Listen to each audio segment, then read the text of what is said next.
कितने आश्चर्य की बात है कि दूषित चित्त वाले मनुष्य मेरे इस मथुरापुरी के रहस्य को नहीं जानते। केवल माथुर मंडल में वास करने मात्र से मोक्ष की प्राप्ति हो जाती है। वर्णन है, तासाम तु मध्ये मथुरैव धन्या।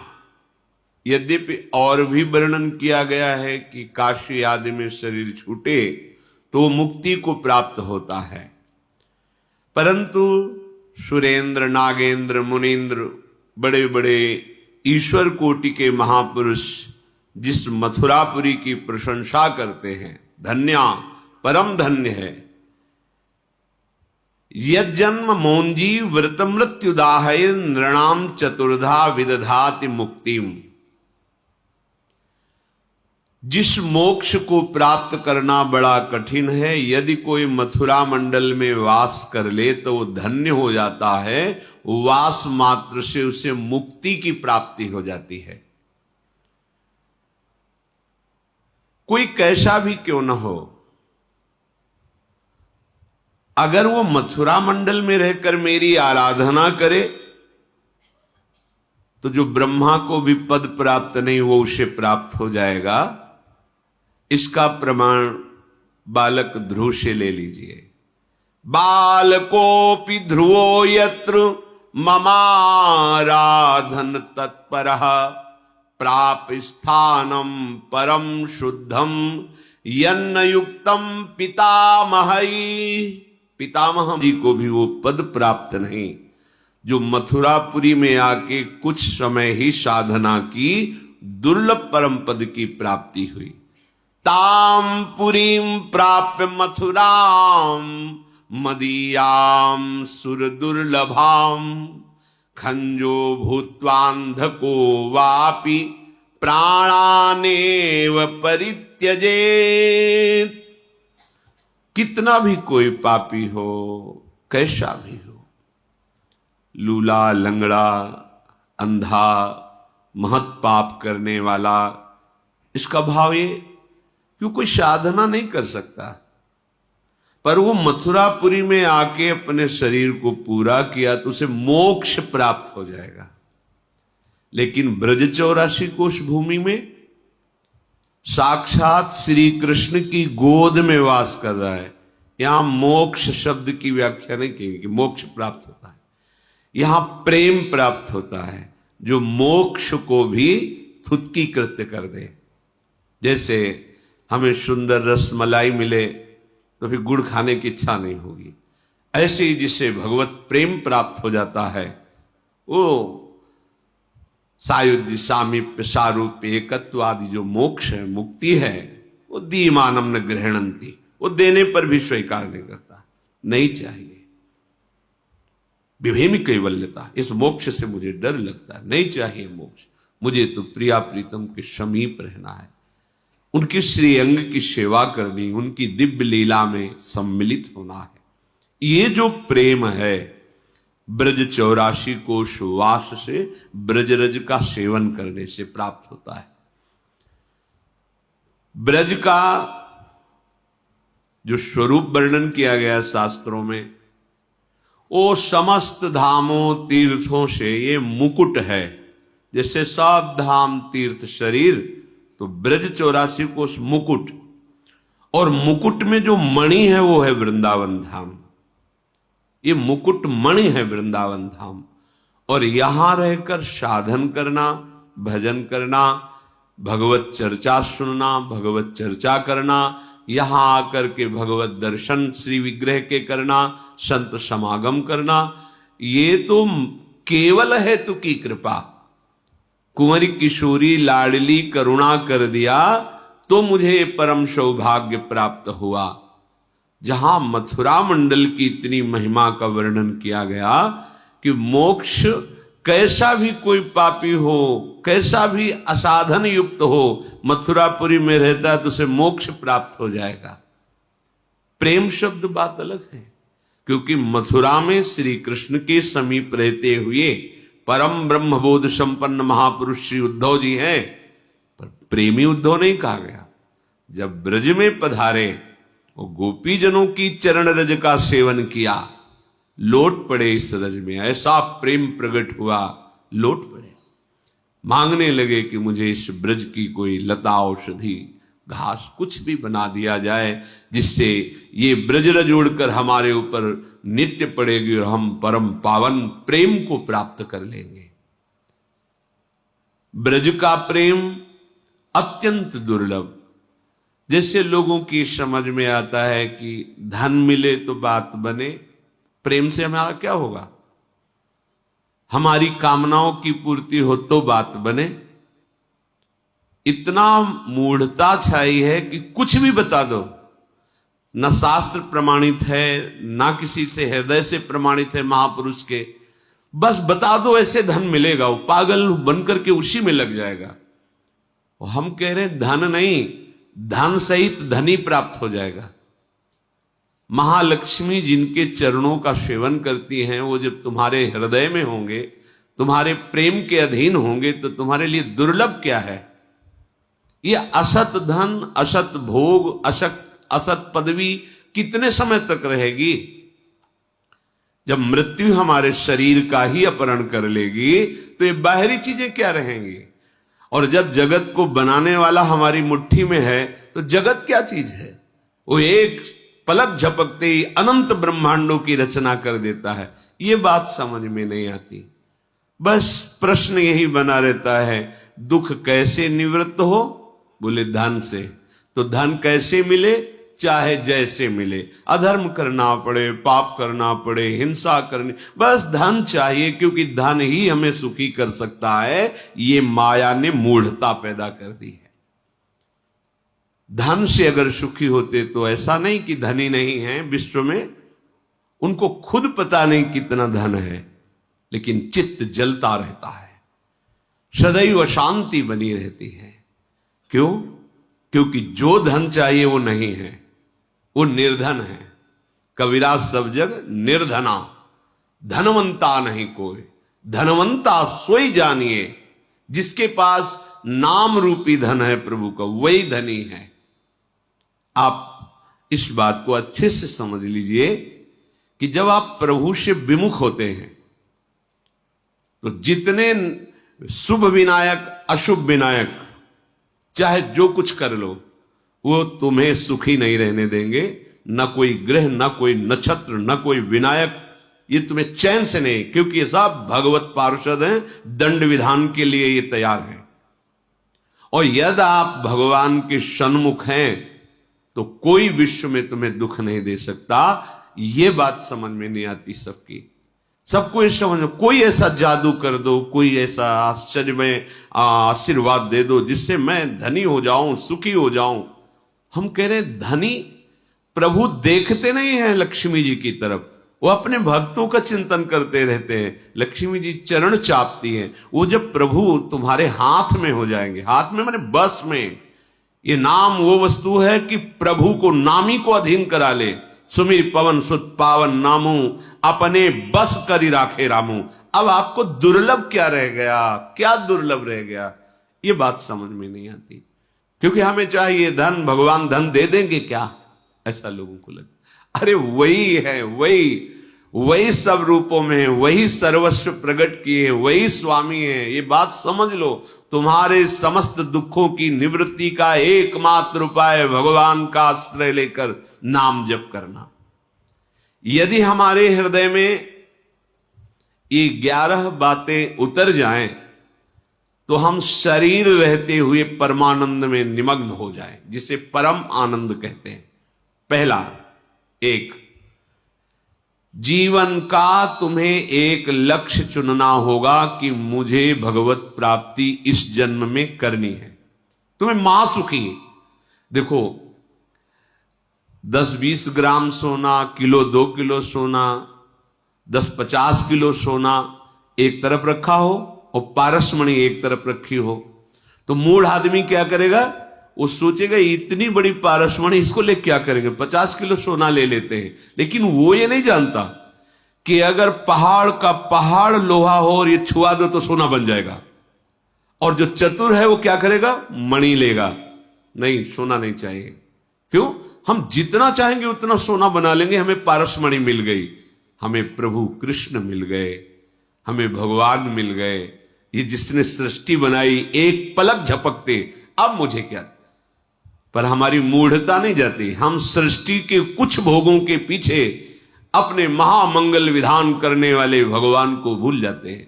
भगवान का लक्ष्य ही नहीं बनाते कि मुझे प्रभु चाहिए। एक तरफ संसार के भोग और एक तरफ प्रभु। पहला नंबर, आपको ये निश्चय करना होगा कि मुझे प्रभु चाहिए। ये सब अपने आप मिल जाएगा। प्रभु के प्राप्ति के मार्ग में चलने पर ही ये मिलने लगता है। प्रभु मिल गए तब तो इसका महत्व ही नहीं रह जाएगा, क्योंकि असलियत पता चल जाएगी कि ये जादू का तमाशा है, माया है, ये सत्य विषय नहीं है। आखिरी में बड़े बड़ों को पश्चाताप हुआ है। महान बलशाली विश्व विजेता सिकंदर जिधर जाता जय प्राप्त करके आता, ढेर सारे रत्न आभूषण सब विजय। महात्मा एक देखा सिकंदर आ रहा, नाचने लगे। नजदीक आया, क्यों नाच रहे हो? देखा कि आप जैसा बलशाली ऐश्वर्यवान आ रहा है, मेरी बात बन जाएगी। क्या चाहिए तुझे? चाहिए नहीं, हमारे कपड़े फट जाते हैं, पुराने हैं, तो एक सुई है, इसे तुम ले लो, और जब हमारा शरीर छूटे और आपका छूटे तो वहां हमें जरूरत पड़े सुई की, तो आप सुई ले आना। बोले कैसी बात करते हो मूढ़ता की? महात्मा होकर तुम्हें इतना ज्ञान नहीं कि शरीर छूटने के बाद सुई भी नहीं जाती? अच्छा, तो तुम्हें ये ज्ञान है? अगर ये ज्ञान है तो फिर क्यों हिंसा करते हो? क्यों लोगों को मार रहे हो? क्यों लूटपाट कर रहे हो? राज्य को आप विध्वंस कर रहे हैं अपने बल विक्रम से। मरने के बाद जब सुई भी नहीं जाती तो तू क्या ले जाएगा? ओहो, भूल हो गई। अपने निजी जनों को कहा, जब मेरा शरीर छूटे ऐसे हाथ कर देना कि सिकंदर खाली हाथ गया, कुछ भी हाथ में नहीं ले जा पाया। वास्तविक खाली हाथ वही है जो भगवान शिव विमुख है। हमको एक लक्ष्य बनाना चाहिए। पहला नंबर, मुझे भगवत प्राप्ति करनी है। पहले ऐसे सोचो बस। ये बात यहां तुम्हें नहीं सोचनी है, हम तो गृहस्थ हैं, हमारा तो ये कर्तव्य है, हम तो ऐसे भोग भोगते हैं, हम तो नीच हैं, पापी, हम कहां भगवत प्राप्ति। ये तो बड़े पवित्र जितेंद्रीय महात्माओं का विषय नहीं। आपसे प्रार्थना करते हैं, पारसमणि ये नहीं देखती कि ये लोहा पंडित जी के घर का है या लोहा किसी के गला काटने वाला है। जहां छूती उसको सोना बना देती है। हमारे श्री भगवान का नाम ऐसा महामणि, ऐसा महामहिमा में घोर पापाचारी भी यदि राधा राधा राधा, तो जब एक प्राकृतिक मणि अपने प्रभाव से भेद ना देख करके उत्तम अधम का और उससे स्वरूप सोना बना देती है, अपनी महिमा प्रकाशित कर देती है, तो नाम फिर ये तो चिदानंद है। ये क्या देखेगा कि तुम पापी हो कि पुण्यात्मा हो, तुम्हें भगवत धाम प्रदान कर देगा। हमें अपनी तरफ नहीं देखना, हमें प्रभु के नाम की तरफ, उनकी महिमा की तरफ देखना है। तो पहला, मुझे इसी जन्म में भगवत प्राप्ति करनी है। ये तुम्हें सोचना है। क्या है भगवत प्राप्ति तुम नहीं जानते, बस सुन लिया कि मुझे भगवत प्राप्ति करनी है, आप इतना निश्चय कीजिए। दूसरा, आपकी बुद्धि का काम होता है सुख विचार करना। इस भोग में सुख है, इस भोग में सुख है। जब तक वो निश्चय नहीं करेगी, मन कोई कार्य नहीं कर सकता। ध्यान रखना, बुद्धि का निश्चय ही मन को संकल्पित, और संकल्प ही इंद्रियों का क्रियाओं में, भोगों में उतरना होता है। दूसरा नंबर, बुद्धि जब आपके किसी भोग का सुख में विचार करने लगे, उसी समय काटो। अगर इनमें सुख होता तो सब सुखी हो जाते। सुख तो श्री भगवान में है, क्योंकि पहला लक्ष्य बनाया भगवत प्राप्ति। तो जहां बुद्धि तुम्हें अधर्म के भोगों की तरफ सुख दिखावे कि अगर ये भोग मिल जाए तो मुझे सुख मिलेगा, तत्काल उस समय सत्संग की बात लाओ। अगर ये सुख होता तो अभी अनंत जन्मों तक हम ही भोगते रहे, सुखी हो जाते। लेकिन नहीं, सुख तो श्री भगवान के चरणों में है। चाहे जो कुछ करके देख लो। बड़े बड़े महापुरुषों का अनुभव, काकभूषुंड जी श्री गरुण जी महाराज से कहते, कोई ऐसी योनि नहीं जिसमें मैं जन्मा ना हो, कोई ऐसा कर्म नहीं जो मैंने किया ना हो, कोई ऐसा भोग नहीं जो भोगा ना हो, कोई ऐसा पद नहीं जिस पर मैं बैठा ना हो, लेकिन आज जो मैं राम भजन करके सुखी हो रहा हूं, अब तक ऐसा कभी कहीं सुख नहीं मिला। सुखी न भयों आज की नहीं, सकल कर्म करी थके गुसाई। एक विशेष परमानंद, एक विशेष प्रसन्नता केवल भगवत प्राप्ति करने के निश्चय में आने लगती है। जहां निश्चय हुआ, पूर्व के जितने पाप है थर्रा उठते हैं कि अब भस्म हो जाऊंगा। निश्चय तो बुद्धि का काम है, निश्चय करना ये तुम्हें धोखा देगी, ये भोग लेते हैं, ये अमुक अमुक। उसी समय तुम्हें सत्संग के वाक्यों से उसे काटना है। शास्त्र असत चिंतन को काटने के लिए शस्त्र है। नहीं, हमने सत्संग में सुना है, शास्त्रों में पढ़ा है। महाराज ययाति अपने पुत्र की 1000 वर्ष की आयु को भोगा, पुत्र की भी, पर कोई सुख का अनुभव नहीं हुआ। तो उन्होंने निर्णय किया कि अजितेंद्रीय पुरुष को यदि विश्व के सब जौ धान सुख भोग शरीर मिल जाए तो भी उसे तृप्ति नहीं हो सकती। इन वाक्यों से हम अपनी बुद्धि की असत भोग निश्चयात्मक भाव को काट दे। नहीं नहीं, सुख तो प्रभु में है, भले अभी नहीं मिला लेकिन है प्रभु में। संतों से सुना है, शास्त्रों में, और प्रमाण है कि सब भोग ही भोग रहे पर सब अशांत हैं, क्लेशित हैं, दुखी हैं, विषाद युक्त हैं। जो विषाद रहित है वो तो भगवान का भजन करने वाला, जो सच्चाई से भजन में चलता है, उसका हृदय प्रफुल्लित रहता है। तीसरा, मन का काम है मनन करना। ऐसा कर ले तो सुखी हो जाएंगे। बुद्धि से निश्चय और मन संकल्प विकल्प करता है। बस भगवान ने आदेश किया है, मय्येव मन आधत्स्व मयि बुद्धिम निवेशय, परमानंद में डूब जाओगे। सावई मनः कृष्ण पदारविंदयो। बार बार मन के संकल्प को विवेक के द्वारा काटिए। नहीं नहीं, नहीं भोगना हमें। जो असत अधर्म आचरण से भोग मिलते नहीं भोगना। जो धर्मयुक्त भोग हैं वो भगवत समर्पित करके भोगना, वो तुम्हारे जीवन में मंगलदायक होगा। लेकिन जिसे निषेध किया गया है, अधर्म युक्त भोग भोगना, वो तुम्हारा पतन कर देंगे, तुम्हारा नाश कर देंगे। अये मन, अब तक तूने जो कहा मैंने किया, उसका परिणाम देखा, दुर्गति। अब तुम्हें वही करना होगा जो हमने गुरुजनों से सुना है, शास्त्र से सुना है। अब तेरी मनमानी नहीं चलेगी। मन को रोकना सीखो, मन से अलग होना सीखो। तुम मन नहीं हो। जो मन मांग रहा है वो तुम्हारी मांग नहीं है। बस इतना अगर तुम्हारे दिमाग में बैठ गया ना, तो तुम इस मन को परास्त कर दोगे। पर होता क्या है, हम मन में अब हमारा मन नहीं लगता, अब हमें वो चाहिए, हमें चाहिए। अब तुम्हें कोई नहीं बचा सकता। हां, मन मांग रहा है दुष्ट, तू धर्म विरुद्ध भोग मांग रहा, कभी नहीं दूंगा, चाहे जितना जला ले मुझे, नहीं दूंगा। ठीक हो जाएगा, उसी समय शांत होने लगेगा। पर हमारी दुर्दशा है, हम मन को अलग न मान करके अपना स्वरूप मान लेते हैं, अपनी मांग मान लेते हैं, और उसके संकल्प में सहयोग करके हम पतित हो जाते हैं। भोगों में जिनका निषेध किया गया है, उसमें हम सुख खोजने लगते हैं। चौथा, इंद्रियां। ये जो इंद्रियां हैं, देखना, सुनना, स्पर्श करना, सूंघना, स्वाद लेना, ज्ञानेंद्रियां और कर्मेंद्रियां, इनके द्वारा जितनी चेष्टा हो वो धर्मयुक्त हो और भगवत समर्पित हो। जैसे कोई बहुत सुंदर दिखाई दिया, हाँ, इसमें सुंदरता हमारे श्री कृष्ण की है। अगर श्री कृष्ण इसके हृदय से अंतर्धान हो जाए तो अभी ये मर जाएगा, अभी इसके शरीर को जलाना पड़े। ये जो कुछ अच्छा लग रहा है वो प्रभु अंदर है, इसलिए अच्छा लग रहा है। कहीं भी प्रकृति में कहीं भी कुछ भी अच्छा लग रहा है तो परमात्म तत्व है, इसलिए अच्छा लग रहा है।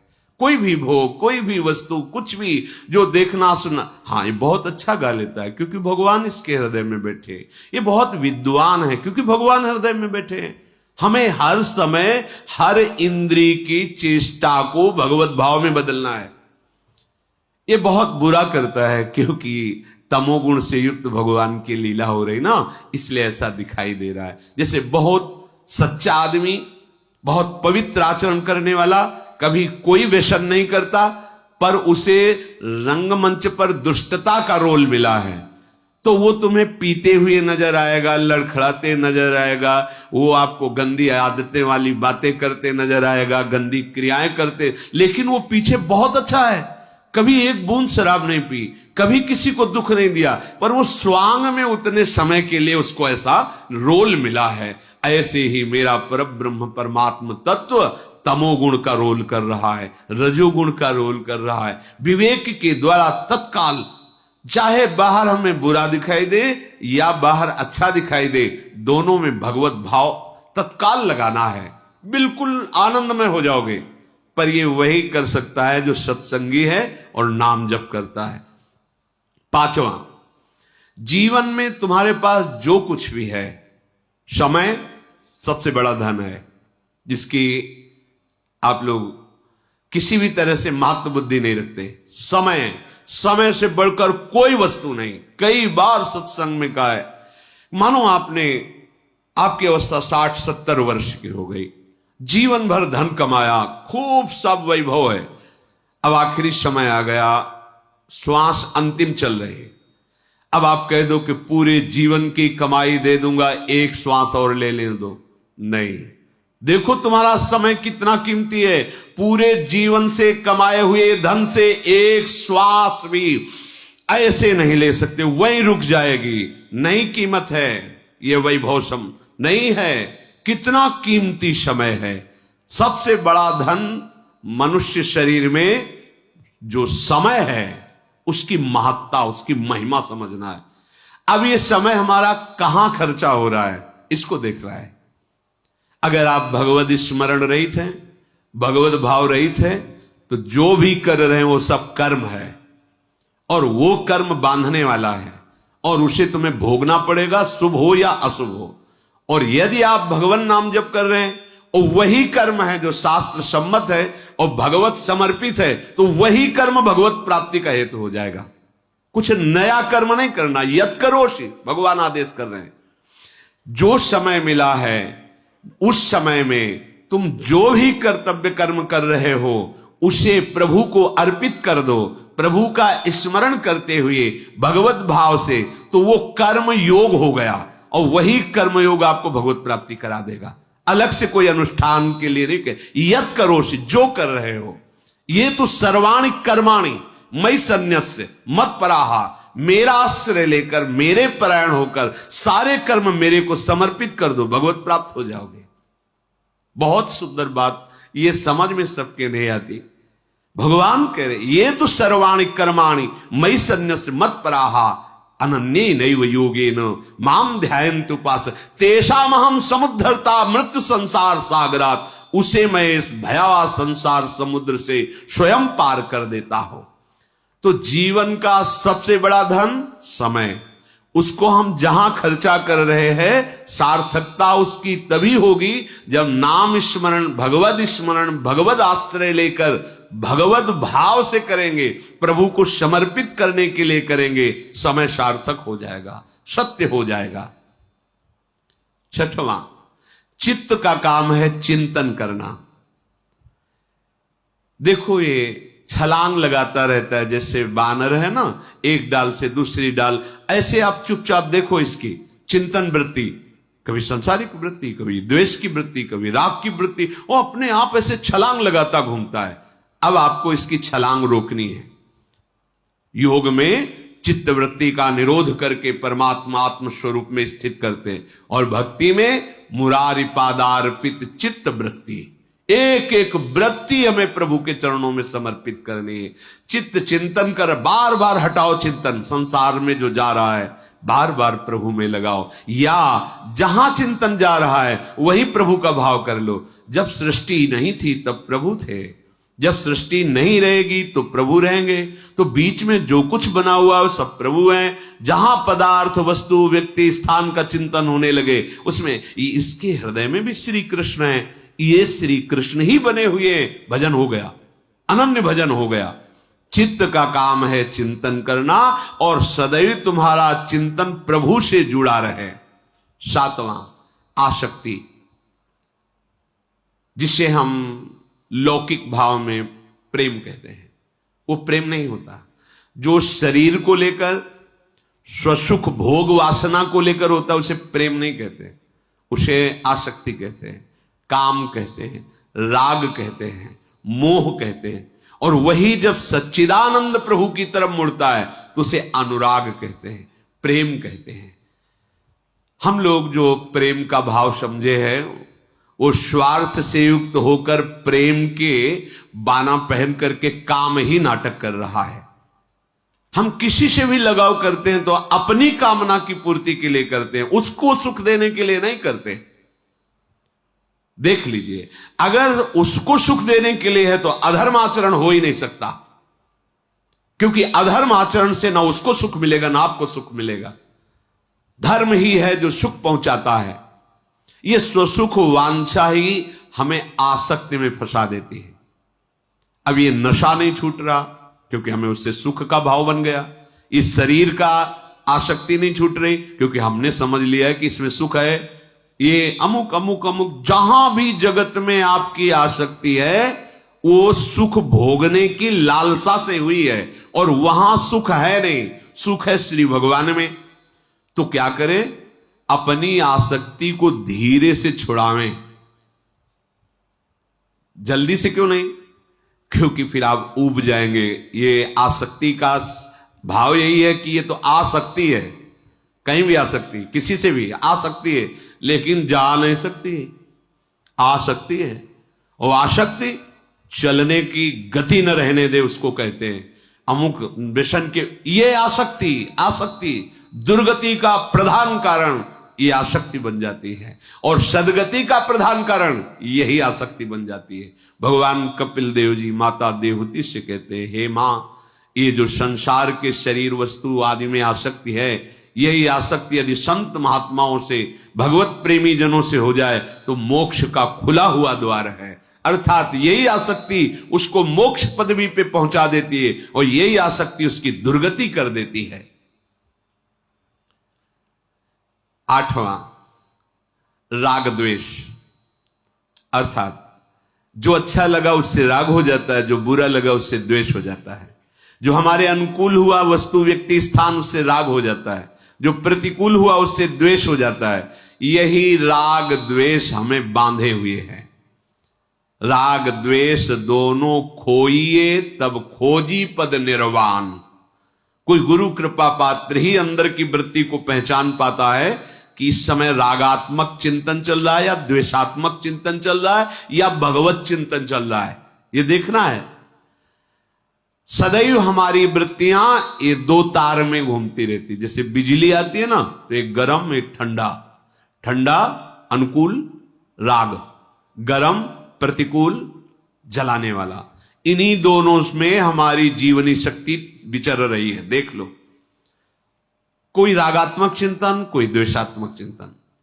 अगर राग द्वेष का कनेक्शन कट जाए तो अभी आप आनंद में डूब जाएंगे, क्योंकि आपका स्वरूप ही है सुख राशि, चेतन अमल सहज सुख राशि। आपको कोई निर्मल करने की जरूरत नहीं है, आप कभी मलिन हुए ही नहीं। चेतन अमल, अमल कोई मल आपको छू नहीं सकता। आप चैतन्य घन हैं। मल जड़ शरीर के द्वारा किए हुए कर्म है, वासनाओं के द्वारा भोगे हुए अधर्मयुक्त विषय है। आपका स्वरूप कभी मलिन नहीं हुआ, यह आपको अनुभव में आ जाएगा। तो कैसे हुआ? अमल सहज सुख राशि, सहज सुख, बिना किसी साधना, बिना किसी